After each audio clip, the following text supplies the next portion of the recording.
কিছু কিছু জিনিস দেখে আসলে স্থির থাকতে পারি না, তাই ফেসবুক সোশ্যাল মিডিয়ায় এসে বকবক করি, নানাজনে নানা ধরনের মন্তব্য করে।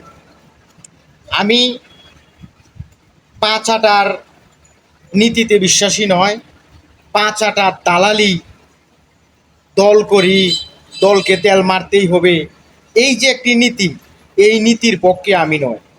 সত্য, ন্যায়, ইনসাফ, যে অন্যায় করবে সে যদি আমার বাবাও হয় তারপরেও সেই অন্যায়ের বিরোধিতা করা, অন্যায়ের প্রতিবাদ করা, সেটা আমার নৈতিক দায়িত্ব। আর এই দায়িত্ব আমি পালন করেই যাব। হ্যাঁ, অনেকেই অনেক ধরনের কথা বিপক্ষে যায় বলে ওরা আমাকে কটাক্ষ করে, আমাকেও বলতেছে তুমি একসময় এটা করতা, তুমিও এটা লিডার, তুমি ওইটা করো ওইটা করো।